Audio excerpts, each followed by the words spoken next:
Déjenme comenzar esta breve meditación con una pregunta. ¿Es este pasaje un anticlímax? Déjenme explicar qué es un anticlímax, aunque seguro que la mayoría de ustedes reconoce lo que es. En las narraciones, sea lo que se narre, suele haber momentos planos, suele haber momentos en donde quizá hay contexto, lo que se está diciendo, hay simplemente información histórica. Esto pasa incluso en material que no es inspirado, ¿sí? Alguna novela clásica, algún libro y demás. Pero en un de repente, la historia llega a su clímax. O sea, llega a su momento más álgido. Quizá para los niños, cuando la batalla se realiza. Y quizá para las niñas, cuando ese príncipe rescata a la princesa. Bueno,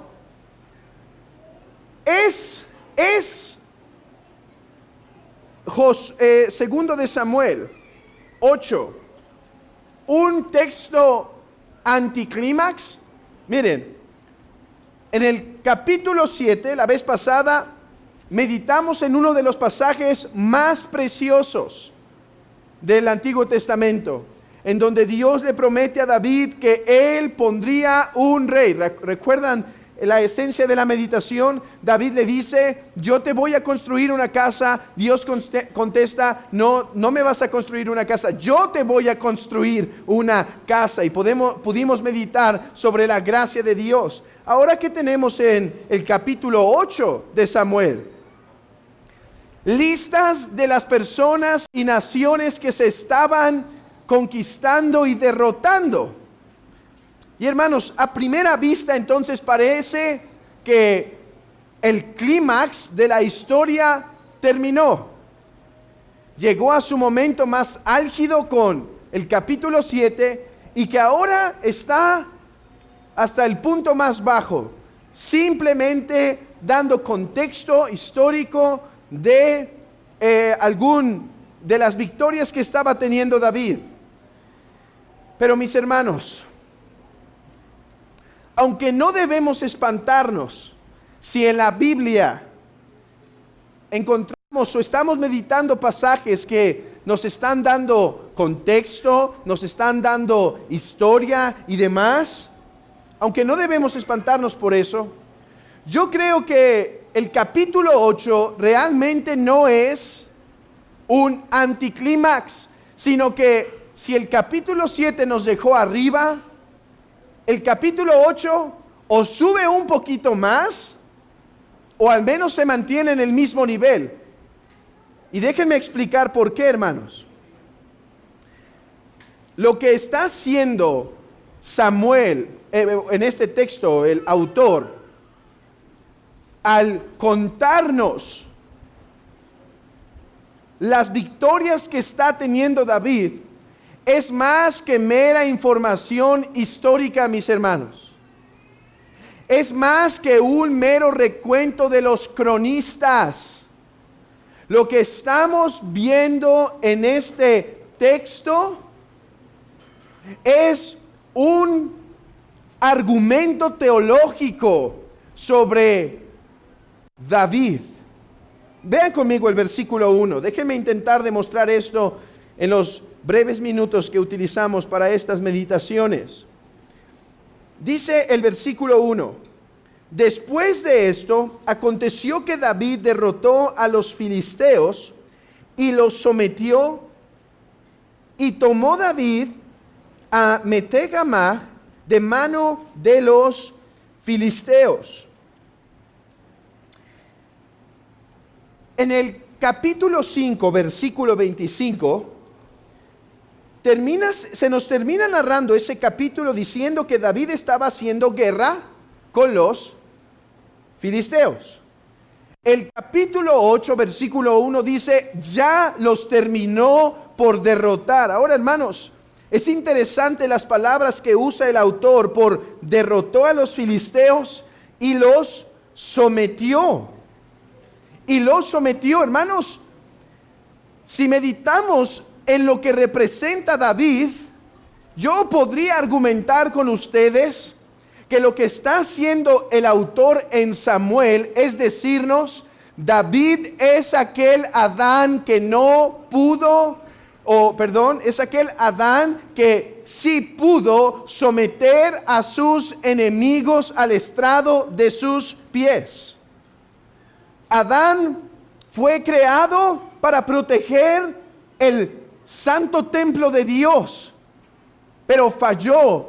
La serpiente, ese filisteo por excelencia, se levantó contra Adán y venció a Adán.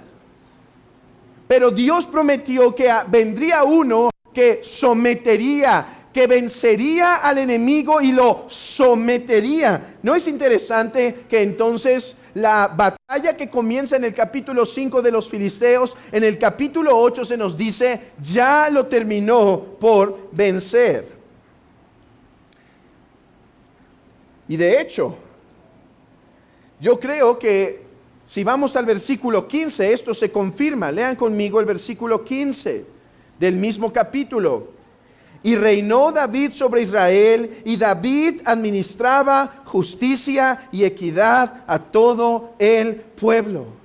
David está siendo presentado en 2 de Samuel como el prototipo de aquel rey que vendría a vencer a sus enemigos y al mismo tiempo traería prosperidad y al mismo tiempo traería bendición. Por ejemplo, en el versículo 2 se nos empieza a narrar varios reyes que vienen a ofrecérsele a David. Vean el versículo 2, cuando dice, derrotó también a los de Moab y los midió con cordel, haciéndolos tender por tierra. Y midió 2 cordeles para hacerlos morir, y un cordel entero para preservarle la vida. Y fueron los moabitas siervos de David, y pagaron tributo. Y se nos va dando la lista hasta el punto que hay un rey que viene y le ofrece plata, versículo 11, plata y oro. Y dice, aquí estamos para tu servicio. Rey David, nosotros venimos a ofrecernos voluntariamente a ti. Mis hermanos, no estamos entonces en el capítulo 8 en un anticlímax. El clímax sigue diciéndonos que Jehová estaba prosperando a David, dándole victoria sobre sus enemigos, porque David era ese mejor rey que Adán no pudo ser, y que David sí estaba prosperando en vencer a sus enemigos. Pero tragedia que nos espera en algunos capítulos por adelante, porque este gran rey, este gran conquistador de los enemigos, este que empezó a enriquecerse porque los pueblos se le ofrecían voluntariamente, fallaría drásticamente, trayendo gran tragedia al pueblo. ¿Qué aprendemos de esto?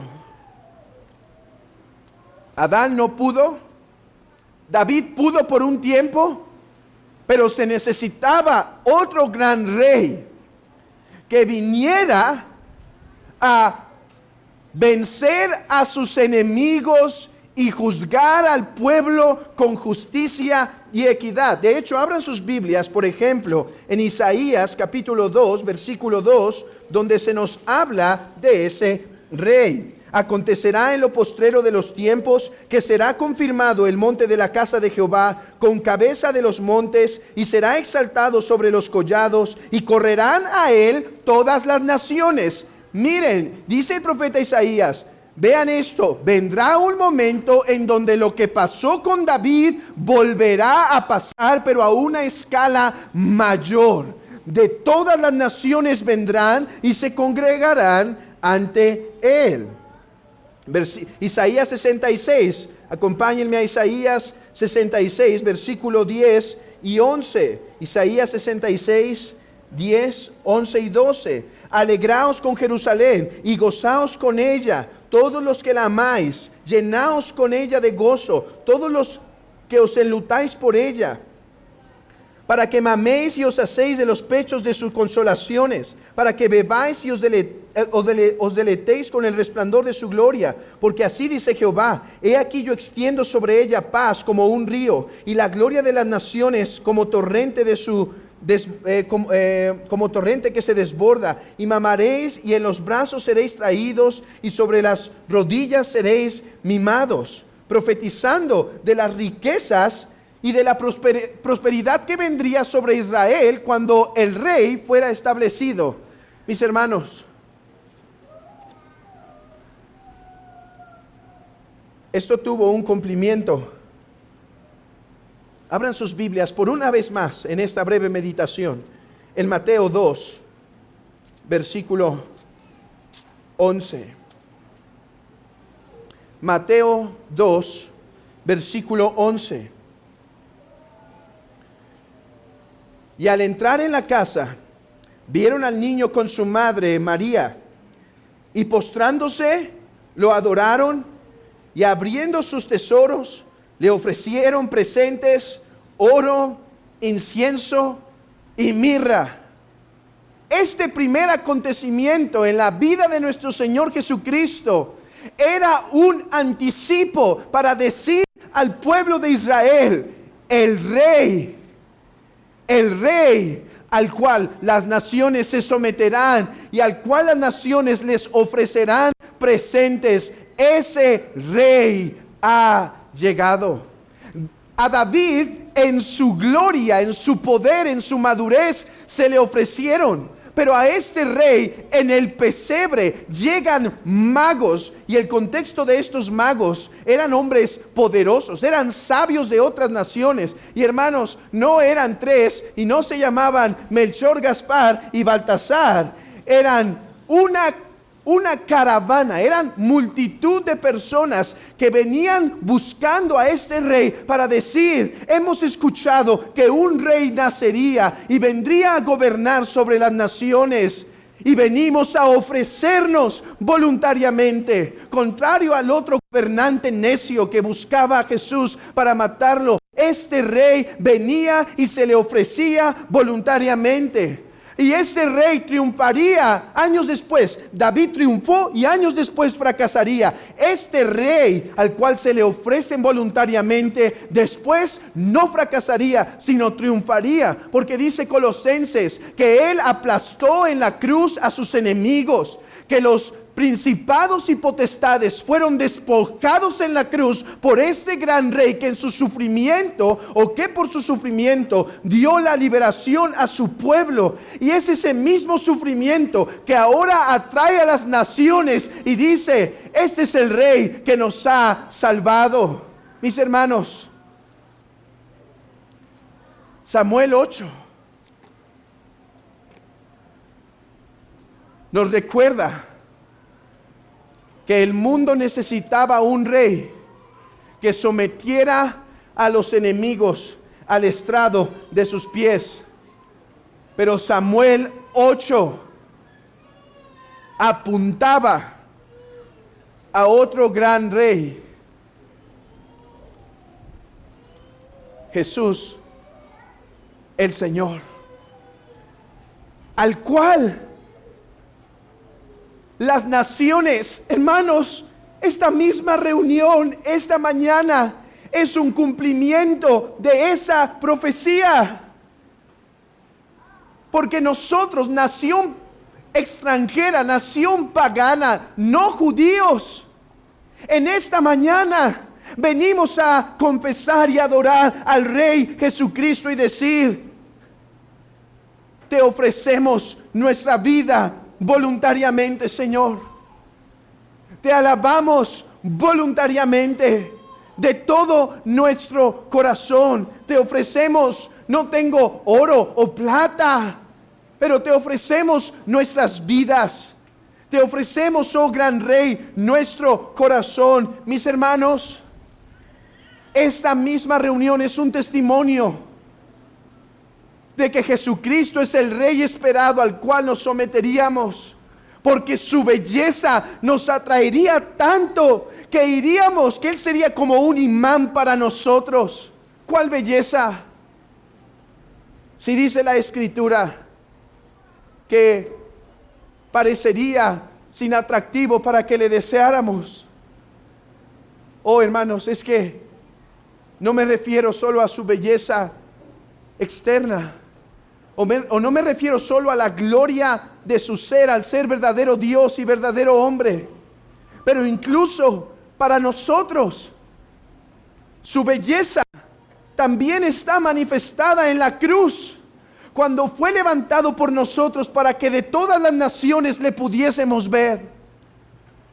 Esa gloria, esa hermosura es la que nos ha atraído. ¿No es verdad, mis hermanos? ¿Por qué has venido a Jesús? Porque sus heridas son la razón de tu salvación, porque sus llagas son la razón del perdón de tus pecados, porque se te proclamó que el Rey se humilló y tomó forma de siervo y murió por nosotros los pecadores, y no hemos podido resistir a esta belleza y hemos sido atraídos a la salvación que hay en Cristo Jesús.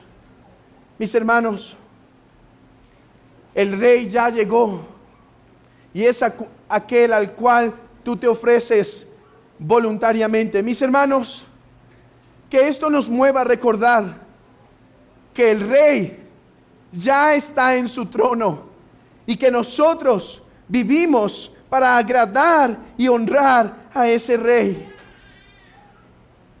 Alabemos al Señor Jesucristo, porque Él ya venció a los enemigos, porque Él ya conquista las naciones por su gloria, por su belleza.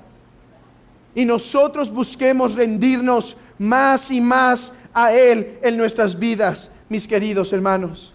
Seamos como esos magos que llevan al Rey oro, incienso y mirra, espiritualmente hablando, que se someten voluntariamente a su Señor. Oh, mi amigo, el Rey ya vino y está en su trono.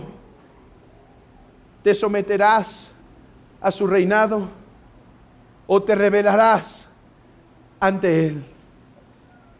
Porque no hay reino que se rebele ante Él que pueda subsistir. Contempla su belleza y su hermosura. A través de su palabra, ve al crucificado para que al contemplar tu pecado puedas ser atraído a Él. No hay un anticlímax aquí. Lo contrario es la verdad. David era una figura, un anticipo de cómo Jesús, el gran Rey, dominaría las naciones a través del sacrificio en la cruz. Y hermanos, algún día esto se consumará plenamente. Aliéntense, querida iglesia, con estas palabras. Amén.